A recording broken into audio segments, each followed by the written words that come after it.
সবাইকে নতুন আরেকটা ভিডিওতে আমন্ত্রণ জানাচ্ছি। আসসালামু আলাইকুম। আশা করি সবাই ভালো আছেন। আজকে এমন একটা সমস্যায় পড়বো সেটা কখনোই চিন্তা করিনি। তো কী সমস্যায় পড়েছিলাম সেটাই আপনাদের সাথে একটু শেয়ার করব। অবশ্যই ভিডিওর সাথে থাকবেন।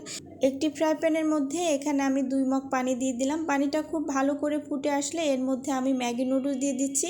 এখানে আমি ম্যাগি নুডলস 4 প্যাকেট ব্যবহার করেছি। আপনারা কম বেশি করে ব্যবহার করতে পারবেন। খুব ভালো করে ফুটে আসলে এর মধ্যে আমি 4-5টা কাঁচামরিচ দিয়ে দিলাম ফ্লেভারের জন্য।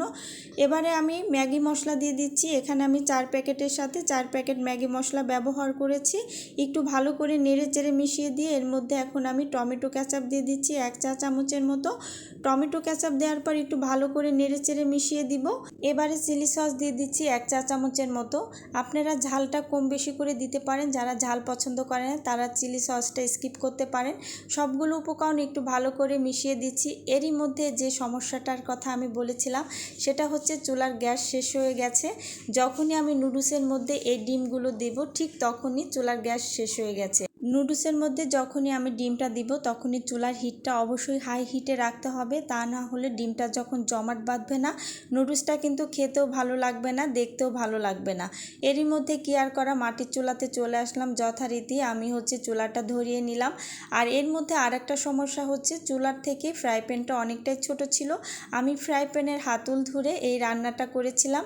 আর টর্চ লাইট দিয়ে আমি রান্নাটা করছি। দেখতে পাচ্ছেন আলুর পরিমাণটা কিন্তু অনেকটাই কম ছিল। তারপরেও আলহামদুলিল্লাহ অনেকটাই ভালো হয়েছে। ডিমগুলো বেশ ভালোভাবে জমাট বেঁধেছে। খেতে কিন্তু বেশ ভালো হয়েছিল। এত সমস্যার পরও নুডলসটা যে এত ভালো হবে আমি চিন্তাও করিনি। খেতে অনেক ভালো হয়েছিল এবং নুডলসের কালারটা কিন্তু দেখতে বেশ ভালো হয়েছিল। আলহামদুলিল্লাহ, আশা করি আপনাদের কাছেও ভালো লেগেছে। অবশ্যই বাসায় আপনারা ট্রাই করতে পারেন। আর এভাবে রান্না করলে বাসার বাচ্চারা কিন্তু অবশ্যই খুবই পছন্দ করবে। আশা করি আপনাদের কাছেও ভালো লেগেছে। ভিডিও ভালো লাগলে লাইক কমেন্ট করে পাশে থাকবেন। আর পরবর্তী ভিডিও পাওয়ার জন্য আমার চ্যানেলটি সাবস্ক্রাইব করবেন। সবাই ভালো থাকবেন। আল্লাহ হাফেজ।